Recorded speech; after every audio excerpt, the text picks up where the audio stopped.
Ashwin sweets and ஸ்நாக்ஸின் விழா கால கொண்டாட்டம். இந்த தீபாவளியை அஸ்வின்ஸின் இனிப்பு மற்றும் கார வகைகளை வாங்கி மகிழ்ச்சியுடன் கொண்டாடுங்கள். ஆகவே ஃபைனலா என்ன சொல்றாங்கன்றது நம்ம வெயிட் பண்ணி தான் பார்க்கணும். இடைக்காலமா நீதிமன்றம் இந்த உத்தரவுல சிபிஐ டிரான்ஸ்ஃபர் பண்ண சொல்லியிருக்காங்க. அது மட்டும் இல்லாம retired supreme court judge justice Ajay Rastogi அவர் இந்த சுப்ரீம் கோர்ட் அப்பாயிண்டட் அந்த கமிட்டி ஸ்பெஷல் இன்வெஸ்டிகேஷன் டீம் மாதிரி அவர் ஹெட் பண்ணுவாரு. அவர் சிபிஐ இன்வெஸ்டிகேஷனை ஓவர்சி பண்ணுவாரு. அவரு 2 போலீஸ் ஆபீசர் அவங்க தமிழ்நாட்டில் அவங்க பணிபுரியக்கூடாது. பட் அவங்க ஏதோ ஒரு காலத்துல பணிபுரிஞ்சிருக்கலாம். ஸோ அந்த மாதிரி ஒரு 2 போலீஸ் ஆபீசரை செலக்ட் பண்ணி இந்த 3 பேர் கொண்ட இந்த ஸ்பெஷல் இன்வெஸ்டிகேஷன் டீம் சிபிஐ என்கொயரியை அவர்கள் கண்காணிப்பாங்க. ஸோ இது இன்ட்ரிம் ஆர்டர். இன்னைய தேதியில பாத்தீங்கன்னா எங்களுக்கு கவுண்டர் ஃபைல் பண்ண சொல்லி நீதிமன்றம் அறிவுறுத்தி இருக்கிறது. அது முதல் நாள்லே சொல்லியிருக்காங்க. அவங்க தவாக தரப்புல அவங்க சிபிஐ என்கொயரி வேணும் அப்படின்னு சொல்லி அவங்க சிபிஐ என்கொயரி கேட்கலன்னு சொல்ல முடியாது. அவங்களும் சிபிஐ என்கொயரி தான் கேட்டாங்க. அதனால அந்த ஒரு இன்ட்ரிம் ஆர்டரா தான் இது போட்டிருக்காங்க. அது மட்டும் இல்ல, இன்னைக்கு நீதிமன்றத்துல 2 பேர் அவர்கள் அவங்களுடைய பேர்ல பொய்யாக மோசடியாக வழக்கு தாக்கல் செய்யப்பட்டு அவங்களுக்காக ஆர்கியூ பண்ணியிருக்கிறதா நீதிமன்றத்துல தெரிவிச்சிருக்காங்க. ஸோ அதனால நீதிமன்றம் என்ன சொல்லியிருக்குன்னா, நீங்க ஒரு பெட்டிஷன் போடுங்க, மனு போடுங்க அப்படின்னு சொல்லியிருக்காங்க. அதாவது நீதிமன்ற பரிபாலன்ல பார்க்கும்போது ஃப்ராட் விஜியேட்ஸ் ஆல் சாலும் மேக்ஸ். ஒரு ஃப்ராடலண்டா மோசடியாக எந்த தீர்ப்பு பெற்றாலும் அந்த மோசடி என்று தெரிய வந்தால் நீதிமன்றம் அந்த தீர்ப்பை ரத்து செய்துவிடும். ஸோ இது ஒரு டாக்டரின் இருக்கு. ஸோ நீதிமன்றம் எங்களையோ கவுண்டரும் போட சொல்லியிருக்காங்க. நாங்களும் இந்த நீதிமன்றத்தில் இன்னைக்கு லீடிங் நியூஸ் பேப்பர்ஸ்லாம் வந்திருக்கு இந்த மாதிரி அப்படின்னு சொல்லி நீதிமன்றத்திலையும் தெரிவித்தோம். எங்களையும் கவுண்டர் போட சொல்லியிருக்காங்க. இது இடைக்கால தீர்ப்பு தான். 41 பேர் இறந்து போயிருக்கிறார்கள், 146 பேர் காயம் அடைந்துள்ளார்கள். அவர்களுக்கு ஒரு நல்லது என்ன இவர்கள் உச்சநீதிமன்றத்தில் செய்திருக்கிறார்கள் என்று கேட்டீங்கன்னா அவங்களுக்கு ஒண்ணுமே செய்யல. அதுதான் நான் சொல்ல முடியும்.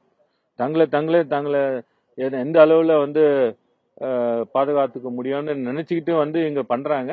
ஆனா இது இந்த தீர்ப்பு இறுதி உத்தரவுக்கு உட்பட்டது. அதனால இறுதி உத்தரவு என்னன்றது நம்ம வெயிட் பண்ணி பார்ப்போம். அப்ப இந்த உத்தரவால ஏற்கனவே அமைச்சிருக்கிற ஒரு நீதிபதி ஆணையம் மற்றும் எஸ்ஐடி அது ரெண்டுமே காலாவதி ஆகாததுக்கான வாய்ப்புகள் இருக்கு இல்லைங்க. அதாவதுங்க, ஏற்கனவே அமைக்கப்பட்ட அருணா ஜெகதீசன் கமிஷன் பத்தி நீதிமன்றத்தில் இன்னைக்கே சொல்லிட்டாங்க. அதை நாங்க டச் பண்ணலன்ட்டாங்க. ஸோ அந்த நீதிமன்றம் ஆணையம் அது தொடரும். அருணா ஜெகதீசன் அந்த ஒன் மேன் கமிஷன் அவங்க ஆணையம் தொடரும். அது ரத்தாகல. இரண்டாவது, இந்த சிட் இன்வெஸ்டிகேஷனை அவங்க இது வரைக்கும் என்ன இன்வெஸ்டிகேட் பண்ணியிருக்காங்களோ அதெல்லாம் டிரான்ஸ்ஃபர் பண்ண சொல்லியிருக்காங்க. அப்படின்னா என்ன அர்த்தம்னா, இன்ன தேதி வரைக்கும் அவங்க செஞ்ச விசாரணையெல்லாம் சரியானதே தான் அர்த்தம். சில நேரங்களில் நீதிமன்றம் என்ன சொல்லும், டினோவோ ஆரம்பத்திலேருந்தே இன்வெஸ்டிகேட் பண்ண அப்படின்னு சொல்றது வாய்ப்புகள் இருக்கு. ஆனால் இன்னைய தேதியில என்ன இருக்கோ அதை இன்வெஸ்டிகேஷன் டிரான்ஸ்ஃபர் பண்ணுங்கன்னு சொல்லியிருக்காங்க. அதனால இது சிட் டிரான்ஸ்ஃபர் பண்ணணும். இந்த 3 பேர் போலியாக மனு தாக்கல் பண்ணாங்க விஷயத்துல உச்சநீதிமன்றமே சொல்லியிருக்கு, தேவைப்பட்டா சிபிஐ விசாரணைக்கு கூட விடுவோம்னு. அந்த அளவுக்கு இன்னைக்கு என்ன கருத்து தெரிவிச்சு? நிச்சயமாக இது அதுதான் நான் சொன்னேன் உங்களுக்கு. Fraud vitiates solemn maths.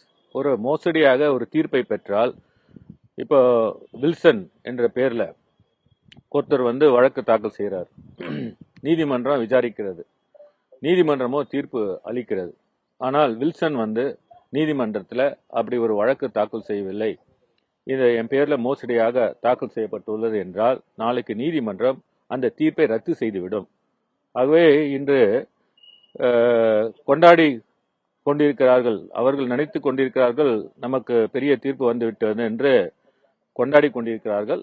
அவளுக்கு தெரியட்டும், புரியட்டும். இது இந்த மாதிரி ஒரு பிரச்சனை இருக்கிறது, நீதிமன்றத்தில் சொல்லிட்டு போயிருக்காங்க, என்னன்றது விசாரிச்சு பார்க்கணும். ஃப்ராட் பண்ணி மனுவை தாக்கல் பண்ணி ஒரு ஆர்டர் வாங்கியிருக்காங்க அப்படின்னு சொல்றீங்க. அந்த ஃப்ராடு பெட்டிஷனை எப்படி உச்சநீதிமன்ற நீதிபதிகள் ஏத்துக்கிட்டு ஒரு உத்தரவு போடுறாங்க? அவங்க மனுதாரர் சார்பிலேயே சொல்றாங்க, இன்னைக்கு எங்களுக்கு தெரியாமலேயே மனு தாக்கல் பண்ணியிருக்காங்கன்னு இன்னைக்கு அவங்க சார்பிலேயே வழக்கறிஞர் சொல்றாங்க. அதையே உச்சநீதிமன்ற நீதிபதிகள் கருத்தில் கொள்ளவில்லை. நீங்க கரெக்டா கேக்குறீங்க. நீதிமன்றம் இந்த விசாரணை நடக்கும் பொழுது 2 பேரும் வர்ச்சுவல்ல அப்பியர் ஆகியிருக்காங்க. அது நாங்களும் பார்த்தோம், அந்த ஸ்கிரீன்ல பார்த்தோம். நீதிமன்றத்திலையும் இந்த வழக்கு ஜட்ஜ்மெண்ட் சொன்ன பிறகு சொல்றாங்க, ஜட்ஜ்மெண்ட் சொன்ன பிறகு சொல்றாங்க. அதனாலதான் நீதிமன்றம் என்ன சொல்லுது, சரி நான் சொல்லிட்டேன், நீங்க மனுவை கொடுங்க, நான் விசாரிச்சு மோசடியா இருந்தா அதுக்குள்ள நடவடிக்கை எடுக்கிறேன். நடவடிக்கைன்றது மோசடி செய்தவர்களையும் பாதிக்கும், தீர்ப்பையும் பாதிக்கும். அதனால இந்த தீர்ப்புன்றது இன்ட்ரிம் ஆர்டர் மட்டும் இல்லாமல் இந்த ஃப்ராட் விஷியேட் சாலம் ஆக்ட்ஸ் நான் சொல்றேன், அந்த டாக்டரின்ல நாளைக்கு மோசடியாக தீர்ப்பு பெறப்பட்டது என்று தெரிந்தால் நீதிமன்றம் அதன் வித்ரா பண்றது கூட வாய்ப்புகள் உள்ளது. முன்னாடி இது மாதிரி மோசடியாக மனுக்கள் வழக்குகள் உச்சநீதிமன்றத்தில் தாக்கல் செய்யப்பட்டு அவங்க மேல எல்லாம் என்ன மாதிரியான நடவடிக்கைகளை உச்சநீதிமன்றம் எடுத்து நிச்சயமாக அவங்கள எடுக்கிறது வாய்ப்பு இருக்கு? கிரிமினல் கேஸ் மட்டும் இல்லைங்க, அவங்கள ஜெயில அனுப்பலாம், அந்த தீர்ப்பும் ரத்தாகும். இது உச்சநீதிமன்றம் மட்டும் இல்லைங்க, எல்லா நீதிமன்றங்களும் இது கடைபிடிக்கின்றன. ஆகவே இது பொறுத்திருந்து பார்ப்போம். 2 பேர் வந்திருக்கிறார்கள், சொல்லியிருக்கிறார்கள். அவருக்காக ஒரு மூத்த வழக்கறிஞர் கூட நீதிமன்றத்தில் சொல்லியிருக்காங்க. ஆகவே இன்றைய தேதியில நீங்க என்ன பார்க்கணும்னா, இந்த 41 பேர் இறந்த குடும்பங்களுக்கும் 146 பேர் காயமடைந்தவர்களுக்கும் மற்றும் யார் யாருக்கெல்லாம் பாதிக்கப்பட்டவங்களோ அவங்களுக்கு என்ன இந்த உத்தரவால என்ன பலன், நீங்க அதை தான் பார்க்கணும். நீங்க இந்த உத்தரவால அவங்களுக்கு ஏதாவது பலன் இருக்கா? அவங்களுக்கு எந்த வித பலனும் இல்லை. ஏற்கனவே அவங்களுக்கு அரசால் 10 லட்சம் ரூபாய் அவங்க மாண்புமிகு முதலமைச்சர் அன்றைய தேதியிலே அவர் தூங்காமல் ஒரு பிளைட்டை பிடிச்சு கரூருக்கு போய் அங்கே இருந்து எல்லா உதவிகளும் செய்துள்ளார். ஆகவே இந்த 2 நபருக்கும் நான் சொன்ன அந்த 41 + 146 அவங்களுக்கு இந்த ப்ரொசீடிங்ஸ்ல எந்த விதத்திலயும் அவங்களுக்கு உதவியா இருக்காது. சார், ஏற்கனவே அருணா ஜெகதீசன் ஆணையம் போட்டது, அது விசாரணை நடந்துட்டு இருக்கு, அதுக்கு எந்த தடையும் விதிக்கல. சென்னை உயர்நீதிமன்றம் உத்தரவுப்படி ஒரு விசாரணை குழு அமைக்கப்பட்டிருக்கு. 2 பேருமே விசாரணை நடத்திட்டு இருந்தாங்க. விசாரணை 2 பேருமே தொடர்ந்து நடத்திட்டு இருக்க சூழ்நிலையில சிபிஐ விசாரணைக்கு போட்டிருக்காங்க. இது அந்த பாதிக்கப்பட்டவர்களுக்கு உதவியா இருப்பதற்கு காலதாமதம், நீதி கிடைக்கிறது காலதாமதம் ஏற்படுவதற்கு வாய்ப்புகள் இருக்கிறதா? ஏன்னா ஏற்கனவே 2 பேரும் விசாரணை தொடங்கி இருக்கின்ற சூழ்நிலை. அதனால்தான் நான் சொன்னேன், அந்த 2 நபர்களுக்கும் அவங்களுக்கு எந்த விதத்திலயோ இது யூஸ்ஃபுல்லா இருக்காது. ஒண்ணு.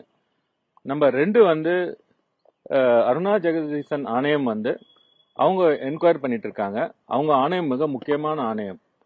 அவர்கள் யார் மேல ஃபால்ட் இருக்கு, யார் மேல நெக்லிஜென்ஸ் இருக்கு அப்படின்றது சொல்லக்கூடிய முக்கியமான ஆணையம். அந்த ஆணையம் இன்னைக்கு வரைக்கும் உச்ச நீதிமன்றம் டச் பண்ணல. அந்த ஆணையம் அவங்களுக்கு பாதிக்கப்பட்ட அந்த நபர்களுக்கு என்ன அவங்களுக்கு ரிலீஃப் இருக்கு, என்ன அவங்களுக்கு என்டைட்டில்மெண்ட், இது அவங்க சொல்லுவதற்கு அதிகாரமும் உள்ளது. ஆகவேதான் சொன்னேன், இந்த உச்ச நீதிமன்ற தீர்ப்புகள் யாருக்கு சாதகமா யாருக்கு கொண்டாடக்கூடிய நபர்கள் நிச்சயமா அங்க பாதிக்கப்பட்ட மக்களுக்கு எந்த விதத்திலயோ அவங்களுக்கு யூஸ்ஃபுல்லா இருக்காது. இந்த தீர்ப்பு எந்த விதத்திலயும் அவங்களுக்கு யூஸ்ஃபுல்லா இருக்காது. தங்களை தாங்களே காப்பாற்றிக் கொள்ள வேண்டிய ஒரு கட்டாயத்தில் இருப்பவர்கள் இது தற்சமயமாக டெம்பரரியாக அவர்களுக்கு ஒரு ரிலீஃப்னு நினைக்கலாம். பட் இது subject to final orders. Sir, ஏற்கனவே நடிகர் விஜய் சிபிஐ ஒன்றிய அரசினுடைய கைப்பாவையாக செயல்படுதுன்னு முன்னாடி பேசியிருக்காரு. இப்போ அந்த சிபிஐ விசாரணை எப்படி ஏத்துக்கிறாரு? அதுதான் எங்களால புரியல. இப்போ இன்னைக்கு ஆதவ அர்ஜுனா அவர் சொல்லிட்டு போறாரு, சிபிஐ எங்களுக்கு விக்டரி எங்களுக்கு அப்படின்னு சொல்றாரு. தேவையில்லாம மற்றவர்களுடைய பெயர் அவரெல்லாம் இழுக்கிறாரு. அவர் மேல ஏகப்பட்ட கேஸ் இருக்கிறது. அவர் அவ்வளவு கேஸ் ஃபேஸ் பண்ணிட்டு இருக்காரு. இவ்வளவு நாளா கரூருக்கும் செல்லவில்லை. எல்லாம் ட்விட்டர்லயோ இதுலயோ மீடியாவில தான் வந்துட்டு இருக்காங்க. இந்த சிபிஐ கேட்காதவர்களுக்கு ஏன் சிபிஐ வந்து விட்டது என்று கொண்டாடுகிறார்கள்? சிபிஐயே அவங்க மனுவில் கேட்கல. அவங்க வழக்கறிஞர்களும் சிபிஐ வேணாம் தான் சொல்றாங்க. ஆகவே இதெல்லாம் பாத்தீங்கன்னா இது இந்த வழக்கு இந்த உத்தரவு இவங்க பெறப்பட்டது உண்மையிலே யாருக்கு மக்களுக்கு பயன்படுமான்னு தான் நீங்க பார்க்கணும். இது எந்த விதத்துல பாதிக்கப்பட்ட மக்களுக்கு பயன்படுமான்னு பார்க்கணும். எங்களை பொறுத்த மாட்டில் நீதிமன்றம் என்ன சொல்கிறதோ அதை நாங்கள் செய்து கொண்டிருக்கிறோம். நீதிமன்றத்தில் இப்போ எங்களுக்கு பர்மிஷன் கொடுத்துருக்காங்க. கவுண்டர் ஃபைல் பண்ண சொல்லி கவுண்டரும் போடுவோம். அது மட்டும் இல்லாம இந்த மோசடியாக பெற்ற தீர்ப்புகள் அது வந்து அதை பற்றி அந்த நபர்களே நீதிமன்றத்தில் வந்து சொல்லியிருக்கிறார்கள். அது சம்பந்தமாகவும் அது நீதிமன்றத்துக்கு எங்களுடைய கருத்துக்களை சொல்லுவோம். இன்னைக்கு பேசுறப்ப ஆதவ் அர்ஜுனா திமுக குறிப்பா ஆளும் அரசும் நிர்வாகமும் தவிகாக்கு எதிரான ஒரு செயல்பாட்டை நடத்திதான் வந்து இது போன்ற நடவடிக்கைகளை ஏற்படுத்திட்டு வர்றாங்க. பல்வேறு தவறான தகவல்களை தாவேகாக்கு எதிராக தமிழ்நாடு அரசு, அதாவது மக்களால் தேர்ந்தெடுக்கப்பட்ட அரசே வந்து தற்பொழுது பரப்பிட்டு வருது அப்படின்ற ஒரு குற்றச்சாட்டையும் நீங்க பேசுறப்ப அவர் முன் வச்சாரு. நீங்க இவ்வளவு நாளா ஏன் வரல மீடியால? நீங்க கேட்ட இடத்துல தானே அந்த இடம் கொடுக்கப்பட்டுள்ளது. இதே 2 நாளுக்கு முன்னாடி எடப்பாடி அவர்கள் வந்து அதே இடத்துல இருந்து பேசியிருக்காங்க. நீங்க வந்து ஒரு கிரவுட் கண்ட்ரோலிங் மெக்கானிசம், நீங்க இவ்வளவு பேரை அழைச்சிட்டு வரீங்கன்னு சொல்லிட்டு அதுக்கு மேல நபர்கள் வந்தா நீங்க அதுக்கு பொறுப்பேற்றுக்க மாட்டேங்கிறேன்னு சொல்றீங்களா? தண்ணி ஏன் கொடுக்கல? அந்த இடத்துல ஏன் டாய்லெட் வசதி நீங்க பாத்துக்கல? இந்த மாதிரி ஒரு இடத்த நீங்க ஏன் தேர்வு பண்றீங்க? நீங்க எழுதி கொடுத்ததுனால தானே அந்த தேர்வு ஆகிறது. இதெல்லாம் வந்து அவர்கள் வந்து ஆணையத்தை ஃபேஸ் பண்ண வேண்டியது இருக்கும். அவர்கள் நினைக்கிறார்கள் சிபிஐன்றது நல்லா புரிஞ்சுக்கிங்க, கிரிமினாலிட்டின்றது வேற. அவர்கள் வந்து இந்த அவருடைய ஆக்டினால இந்த பாதிப்பு உள்ளான ஆணவர்களுக்கு என்ன நஷ்டஈடு தர வேண்டும் என்பது வேற. நிச்சயமா அதனால்தான் முதல்ல இருந்தே சொல்லிட்டு இருக்கேன், இந்த பாதிப்பு உள்ள ஆணவர்களுக்கு வந்து எந்த விதத்திலயும் இந்த உத்தரவு அவர்களுக்கு யூஸ்ஃபுல்லா இருக்க போறதில்ல. இவர்கள் ஆதவ் அர்ஜுனா அவர்கள் வந்து சிபிஐ கேட்கவில்லை என்று அவர் முதல்ல சொன்னாரு. ஆனா இப்போ வந்து சிபிஐ ஆர்டர் போட்டுட்டாங்க, அது எங்களுக்கு பெரிய வெற்றி அப்படின்னு சொல்லி சொல்றாரு. நீதிமன்றத்துல அவங்க வச்ச வாதம் வேற. இன்னைக்கு வந்து ஒரு ஆர்டர் வந்தோடனே தனக்கு தன்னாலதான் வந்து விட்டது என்பது அவரை சொல்றாரு. ஆகவே இது எந்த விதத்திலயும் வந்து பாதிக்கப்பட்டவர்களுக்கு ஒரு உங்களுக்கு ரிலீஃப் கிடைக்கும்னு அவங்க நினைக்க முடியாது. இந்த வழக்கு சிபிஐ என்ன வழக்கா பதிவு செய்து விசாரிப்பாங்க? கிரிமினல் வழக்கா பதிவு செஞ்சு விசாரிப்பாங்களா இல்ல வேற மாதிரி? நிச்சயமா அது கிரிமினல் வழக்கு தான். உச்சநீதிமன்ற நீதிபதிகள் ஏன் சென்னை உயர்நீதிமன்றம் கிரிமினல் வழக்கா இதை வந்து பதிவு செய்து உத்தரவு போட்டுச்சுன்னு நீதிபதிகள் ஏன் கேள்வி கேட்கிறாங்க? அதாவதுங்க சிபிஐல கிரிமினல் வழக்கா தானே பதிவு பண்ணுவாங்க. அதாவதுங்க ஒரு ரிட் பெட்டிஷன் தாக்கல் செய்யும் பொழுது ரிட் ஆர்டினரியா இருக்கும், ரிட் கிரிமினல் ஆகும். ரிட் கிரிமினல் எப்போன்னா ஒரு போலீஸ் சம்பந்தப்பட்ட விஷயங்கள், அதாவது ஒரு இன்வெஸ்டிகேஷனோ இல்ல வந்து ஒரு டைரக்ஷனோ போலீஸ் சம்பந்தப்பட்ட கிரிமினல் அஃபென்சஸ் சம்பந்தப்பட்ட அந்த மாதிரி கொண்டதா இருந்தா அது ரிட் கிரிமினல் என்று அழைப்பார்கள். இந்த வழக்கு வந்து ரிட் கிரிமினல் என்று ஏன் அசைன் பண்ணிருக்காங்கன்னா அவங்களுடைய அவர்மெண்ட்ஸ்ல அந்த மாதிரி சொல்லியிருக்காங்க. அப்படிதான் மனுதாரர் வந்து நீதிமன்றத்துல சொல்லியிருக்காரு. அது வந்து நீதிமன்றத்துக்கும் உச்ச நீதிமன்றத்துக்கும் உயர் நீதிமன்றத்துக்குமான ஒரு அட்மினிஸ்ட்ரேட்டிவ் விஷயம். இதுல வந்து எந்த விதத்திலயோ இவங்களுக்கு யாருக்கும் இதுல ஒரு பெரிய இது கிடையாது. எப்படி ஒரு கேஸ ஒரு சிவில் என்ற மேட்டரை கிரிமினல்னு சொல்லியிருக்கீங்க, அந்த விஷயத்த என்கொயர் பண்ணணும்னு சொல்லி ஹைகோர்ட் ரிஜிஸ்ட்ராருக்கு தான் கொடுத்துருக்காங்க. இந்த வழக்கை பாருங்க, இந்த வழக்கை தாக்கல் செய்த ஒரு தினேஷ் என்ற ஒரு நபர். இந்த தினேஷ் வந்து அவரு வந்து ஆர்கியூ பண்ணும்போது அவர் வந்து இருக்கிற ஸ்டேட் ஏஜென்சி மேல நம்பிக்கை இல்லை, அதனால வேற ஒரு ஏஜென்சி கொடுக்கணும்னு சொல்லி அவர் ஆர்கியூ பண்றாரு. உயர்நீதிமன்றம் தன்னிச்சையாக ஸ்பெஷல் இன்வெஸ்டிகேஷன் டீம் அப்பாயிண்ட் பண்றாங்க. இதுல அரசு எந்த விதத்திலயும் வந்து ஸ்பெஷல் இன்வெஸ்டிகேஷன் டீம் வேணும்னு சொல்லி யாரும் கேட்கல. நீதிமன்ற உத்தரவு வந்து விட்டது, வந்த பிறகு அதை வந்து டிரான்ஸ்பர் பண்ணணும். அதனால அந்த இன்வெஸ்டிகேஷனை டிரான்ஸ்பர் பண்ணாங்க. இந்த இன்வெஸ்டிகேஷன் டிரான்ஸ்பர் பண்ணலன்னா லோக்கல் போலீஸ், கரூர் போலீஸ் தான் இன்வெஸ்டிகேட் பண்ணணும். ஆகவே இந்த சென்னை உயர்நீதிமன்ற போட்ட தீர்ப்பு வந்து எந்த விதத்திலயும் அரசு வந்து இதுல இன்டர்வியூனே பண்ணல, போட்ட உத்தரவை செயல்படுத்துது, அவ்வளவுதான். ஆனா ஆதவ் அர்ஜுனா என்ன சொன்னாருன்னா, இந்த தீர்ப்புக்கு பிறகு வந்து ஆதவ் அர்ஜுனா தமிழ்நாடு அரசு பிரஷர் போட்டு ஆர்டர் வாங்கிட்டாங்க அப்படின்னு ஒரு குற்றச்சாட்டை முன்வைக்கிறார். அவர் சொல்றது contempt of court. Aadhav Arjuna அப்படி சொல்லியிருந்தா அது நீதிமன்ற அவமதிப்பாகும். அவர் எப்படி ஹைகோர்ட்டை வந்து கவர்மெண்ட் பிரஷர் போட்டது என்று சொல்ல முடியும்? அப்படி சொன்னா ரொம்ப தவறானது.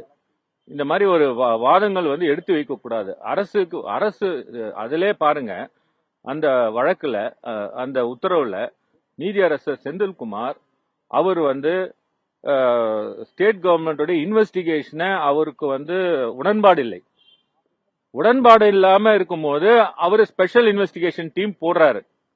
அவரு தான் வந்து ஆபீசர்ஸ டிரா பண்றாங்க, அஷ்ரா கர்க் உள்பட.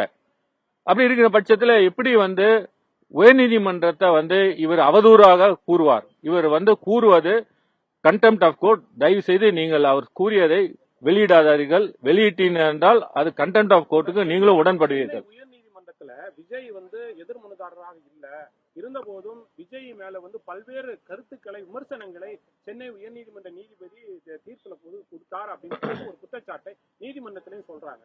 ஆனா ஆதவ அர்ஜுனா இங்க வந்து பேசும்போது இந்த வழக்குல சம்பந்தப்படாத மு.க. அழகிரி வந்து முதல்ல அப்படி இருந்தாரு இப்படி இருந்தாரு இப்போ எல்லாமே சரியாயிடுச்சு அப்படின்லாம் வந்து பேசுறாரு. அது சரியானதா? அதுதான் சொல்றேன். ஆதவ அர்ஜுனா அவருக்கு வந்து வாய்க்கு வந்தபடி பேசிக் கொண்டிருக்கிறார். அவர் வந்து கூறியதெல்லாம் நீங்கள் தயவு செய்து போட்டியிடுங்கள் என்றால் இது கண்டெம்ட் ஆஃப் கோர்ட் ஆகிவிடும். ஏனால் ஒரு நீதிபதியை அவதூறாக பேசுவது உச்ச நீதிமன்றம் தீர்ப்புகள்ல நிறைய சொல்லியிருக்கு. அது கிரிமினல் கண்டெம்ட் ஆகிவிடும். ஆகவே வந்து அதை பற்றி நாம் ரொம்ப பேச வேண்டிய அவசியம் இல்லை. அவர் கூறியிருந்தால் அது தவறான ஒரு விஷயமாகும். அவர் வந்து பிரஷர் கொடுத்து தீர்ப்பு வாங்கப்பட்டது என்று அவதூறாக உயர்நீதிமன்றத்தை கூறுற அளவுக்கு அவர் சொல்வது வந்து ஏற்றுக்கொள்ள முடியாத ஒரு விஷயம். அவர் சொன்னது ஒரு contempt of court. Aadhav Arjuna வந்து சிபிஐ ஆதவ அர்ஜுனாவோ தமிழக வெற்றி கழகமோ வந்து நாங்க சிபிஐ விசாரணை கேட்கலன்றாங்க. மத்த 3 பேருமே வந்து முறைகேடாக பெட்டிஷன் ஃபைல் பண்ணாங்க. அவங்க சிபிஐ விசாரணை கேட்டாங்க. ஆனா அவங்க வழக்குல வந்து இந்த தீர்ப்பு வழங்கல. ஆனா உச்ச நீதிமன்றம் சிபிஐ கேட்காத ஒரு வழக்குல வந்து எப்படி சிபிஐ இல்ல, இது எல்லாருமே சேர்ந்து எல்லா மனுக்களும் சேர்ந்துதான் காமனா ஜட்மெண்ட் போட்டிருக்கு. அதனாலதான் அந்த ஃப்ராட் விஜியேட் சாலம் ஆக்ட்ஸ் ஒரு தனிப்பட்ட முறையில ஜட்மெண்ட் போட்டிருந்தா அந்த தனியா நிற்கும் அந்த ஜட்மெண்ட். பட் இதுல போடாத நபர்கள், நீதிமன்றத்துக்கு வராத நபர்கள் பேரில் தாக்கல் செய்யப்பட்ட ஒரு வழக்கு அது தீர்ப்பு ஆகியுள்ளதால் இந்த கான்செப்ட், இந்த டாக்டரின் அப்ளை ஆகும். எனிவே நீதிமன்றம் வந்து அதுக்கு ஒரு பர்மிஷன் கொடுத்திருக்காங்க. அது சம்பந்தமாக நீதிமன்றத்தை அணுக சொல்லியிருக்கிறார்கள். நாங்களும் அதுக்கு நீதிமன்றத்தை அணுகுவோம். ஏற்கனவே இப்ப சிபிஐல வந்து கோர்ட்ஸ் இல்ல, நாடு முழுவதும் பல வழக்குகள் நிலுவையில் இருக்கு. அப்ப இந்த வழக்கும் வந்து விசாரணை பல மாதங்களுக்கு தாமதமாகிறதுக்கு தான் இந்த சிபிஐ கேட்கிறாங்களா? நான் அதனால தான் சொன்னேன், இந்த உத்தரவு வந்து எந்த விதத்துல பாதிக்கப்பட்ட மக்களுக்கு அவங்களுக்கு நீதி கிடைக்கும்னு இதை கொண்டாடுறவங்க தான் சொல்லணும். நன்றி, வணக்கம். அஸ்வின் ஸ்வீட்ஸ் அண்ட் ஸ்நாக்ஸின் விழா கால கொண்டாட்டம். இந்த தீபாவளியை அஸ்வின்ஸின் இனிப்பு மற்றும் கார வகைகளை வாங்கி மகிழ்ச்சியுடன் கொண்டாடுங்கள்.